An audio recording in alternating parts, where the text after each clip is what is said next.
Hey guys, welcome back to my channel. So today we're not doing our makeup. We are going to be doing keto friendly, low carb chocolate chip cookies. I've stated before on my Instagram, I am not a fully keto person, only because it's kind of hard to not eat carbs as a Mexican girl. But I am trying to lower down on the carbs and on the sweets. So today I'm going to show you guys how I do my keto cookies. A lot of you guys on my Instagram actually wanted the recipes. I was like, hey. And assisting me today filming behind the camera is my beautiful husband, Mauricio. Say hi, baby. At least with the fingers. There we go. Okay, so today for the cookie recipe, I found it online and I'll link the link on the description box. But we're going to start with melting one whole bar of organic butter, unsalted. It doesn't have to be organic, but it does have to be unsalted, just because nobody wants some salty ass cookies. So we're gonna put it into your mixing bowl like so. We're gonna melt it in the microwave for 1 minute. Follow me. We're gonna put it in the microwave 1 minute. We're gonna let it melt, and after that we're gonna go back to my little corner. Okay, so you have to be careful when taking it out. So as you guys can see, it's not fully melted, but with the heat it's gonna end up melting. And then ingredients online does include almond flour, and I got that one at Costco. Coconut flour that I got at Safeway. Garryyzzeey's sugar-free or any sugar-free syrup. I got this one at Safeway as well. It also calls for either stevia or Splenda, but I don't really like Splenda. I prefer stevia. Splenda is basically sugar, but they say it's not sugar, but it's sugar. And it also calls for vanilla, and this is the Molina. This is the Mexican blend. It calls also for 1 egg that I got at Costco. They're organic, but I don't think everything has to be organic. I just preferably like organic items. And I added baking powder. This one I got at Walmart because I couldn't find it nowhere else. Actually, I'm normally a Target girl, but Walmart is where I got this. And you can do unsweetened chocolate chips. I couldn't find chocolate chips, so I got this bittersweet chocolate chunks, and this is the Safeway brand organics, and I actually like this one's better than regular sweetened chocolate chunks or chocolate chips because they're not as sweet as a normal Hershey's chocolate chip. So this ones are really good. They're also organic, and I'm gonna be looking into my phone because I don't remember the exact measurements. So we already melted the butter. We're gonna add the egg. And then, oops. It asks you for 3/4 of a cup of almond flour. So I don't have the measurement for 3/4 of a cup here. So I'm gonna do 3 1/4 cups. If you're good at math, you know that's pretty much 3/4 cups. And 1, 2, 3. Then it asks for 1/2 cup of coconut flour, which we're gonna grab. This one doesn't really fit here, so I'll just pour it. I'll sometimes go over the coconut flour, so I gotta be gentle. Okay, so that's about 1/2 cup. Then it asks for 1/2 cup packet of the chocolate chips, but this is my 3rd time making the chocolate chip cookies, and I basically use like 1/3 each time, so I'm gonna use the rest of these. And then it's gonna ask for 1/2 cup of granulated sweetener like Splenda, but again, I didn't use Splenda. I'm using stevia, and I'm actually going to use 1/4 of a cup only because I don't like it that sweet. It's So we're just going to do 1/4 of a cup instead. Stevia does feel a little bit sweeter, and I'm actually going to do less because I feel that's already hella much. So I'm going to pour back this one. Ooh, I ate some powder. I'm going to add also 1/4 of a cup of the sugar-free syrup. This one calls for the Walden Farms one, but this is the Garryyzzeey that I found at Safeway. And I'm actually going to do a little less than 1/4 of a cup. Like I said, only because I don't like very sweet stuff.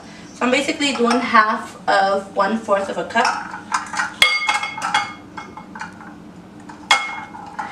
And then we're gonna add the vanilla blend.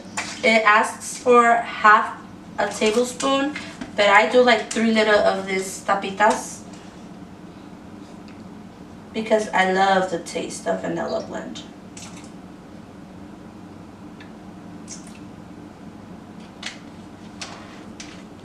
And last but not least, normal people would blend all of this first and then add the chocolate chips or the chocolate chunks, but I actually like to blend them together. And with your hand blender, I like to use this blending one.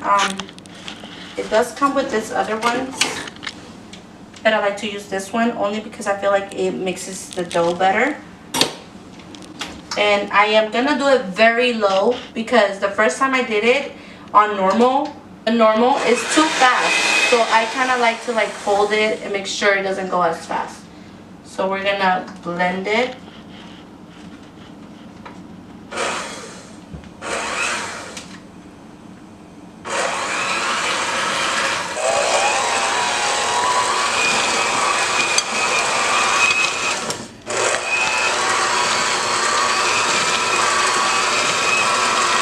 That's pretty much how I blended.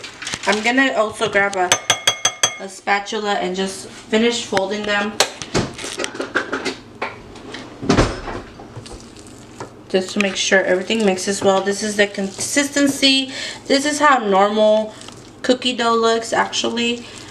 But if you feel it, it's not as sticky as cookie dough. It's actually, it feels kind of moist. So basically that is how your mixture should look like.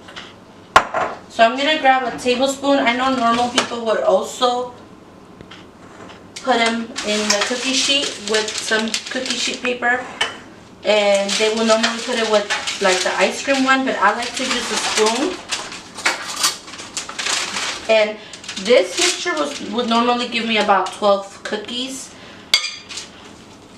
If you don't make them as big, I like to take like this much and just put it here, trying to like give it a circle shape. And this won't fluff up and spread out like normal cookies would, so you want to give it a push so they can like spread out. So I normally use 2 cookie sheets because I like to put 6 and 6. Sometimes I get 13, sometimes I get 14. It all depends, but normal range is 12 cookies that I get. If I make them all the same size, sometimes some of them are bigger than the other.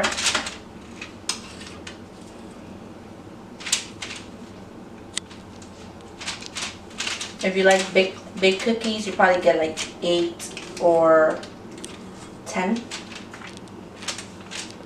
But I like normal size cookies, so now on to the next cookie sheet. So I think I'm gonna get less than 12 cookies because I made some a little big.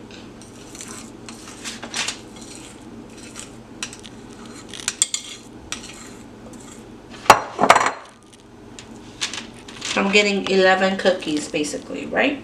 This is 11, 5, 6, yep. Alright.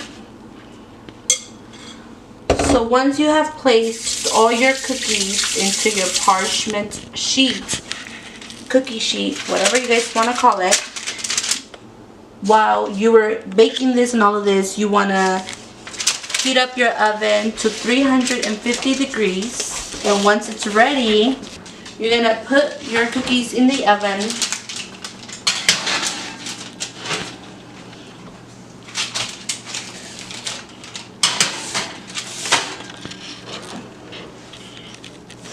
Like so.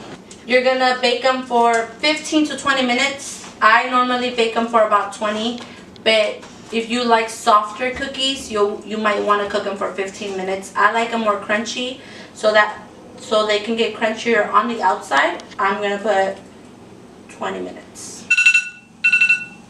Alright, so 20 minutes are up. So I'm going to check, make sure they are cooked to my liking, because sometimes if I make them chunkier, they might take longer to get crispy. So we're gonna take one, and yeah, it's actually ready. They look crispy from the bottom, but they're still mushy on top. So we're gonna take them off the oven. And this is how they look. Honestly, the house smells delicious. Doesn't it, baby? Doesn't the house smells really good? Yeah. So, this is how the cookies look. Oh. And they're really, like, they slid off like really fast. Like, they don't get stuck to the parchment paper like normal cookies would. Like I said, the dough is moist. It's more moist. It's not that sticky. But this is how the cookies look. They actually taste really good. We're gonna let them cool down a bit, and we're gonna give them a taste test in a few minutes. I like to put them in a plate, make it look really cute. Even though I don't really need this, because like I said, they're not stuck. They are hot though. We're just gonna place them in a plate. Also, you have to be careful. These cookies crumble faster than normal cookies. I don't know if it's because coconut flour crumbles faster, because I know almond flour does get a little crunchier because it's more like a nut flour, but they do crumble a little quicker than normal cookies, so you do have to be careful when you are placing them in your little plate.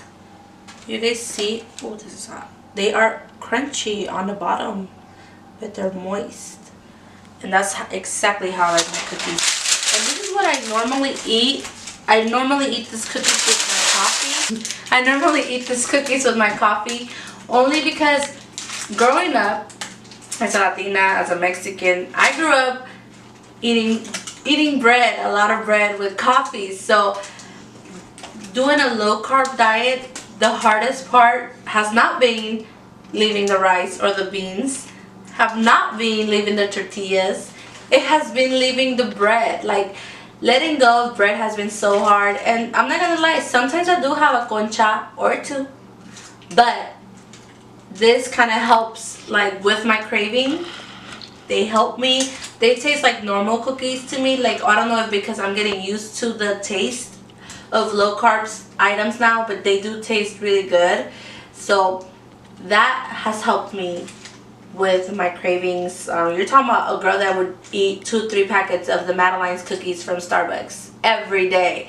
So I'm really proud of my cookies. They're really, I don't know if they're keto friendly. To me they are. Like I said, I'm not fully keto because I do like my sopes and my tacos, and I can't get rid of those, but I try to eat less carbs, and that's what it's all about to me, is like watching what I eat and controlling what I eat. Is not mostly like, oh, I'm a keto, I'm on a keto diet, I'm keto. No, to me that's not, I don't like to identify what I'm doing. I just want to eat healthier, eat less carbs, eat less sugar.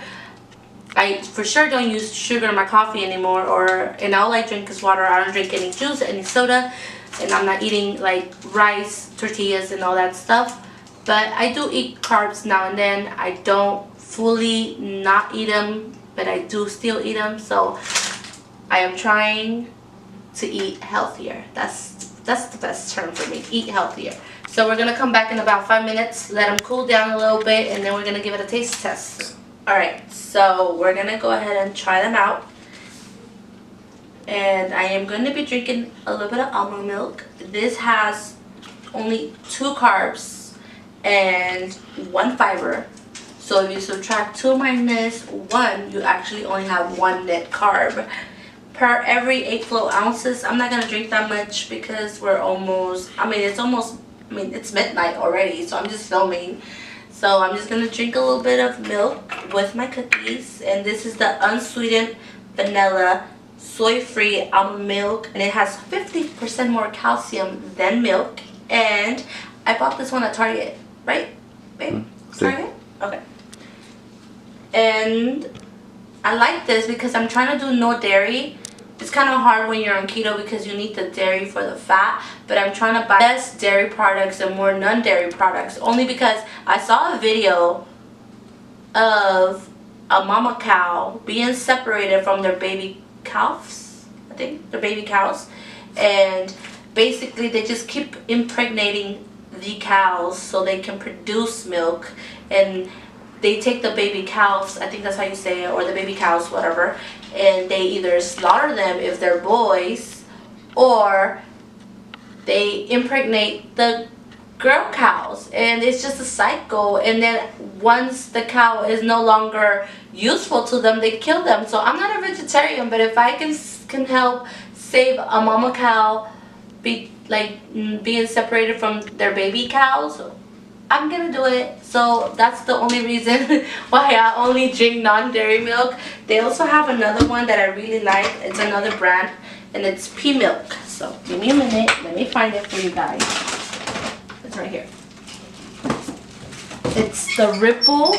The brand is called Rippled, and it's dairy free as it should be. They have a good creamer, coffee creamer for this too, and it's 0 sugar, plant-based protein, pea milk, and it has 0 carbs, 0 sugar. So if you guys want to do that instead of soy milk or almond milk, you guys can definitely use this brand too. I bought this one at Target, and I think it was like $4.95 around there. But I kind of like the almond milk better, only because it has the vanilla on it. So vanilla kind of sweetens things up, but it's not really sweet. It has like literally no sugars. So enough talking. I'm just gonna drink just a little bit of milk, and we're gonna go ahead and try out the cookie.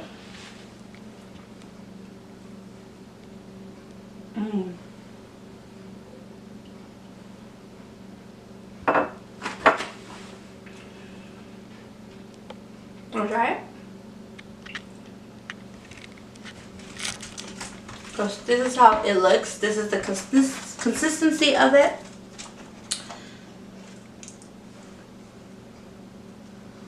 Wait, I don't think I used my baking powder. I don't remember if I used my baking powder, but normally I will add like a teaspoon of it. If I didn't, they still got fluffy. I don't remember. I have a really bad memory, but you can add the baking powder.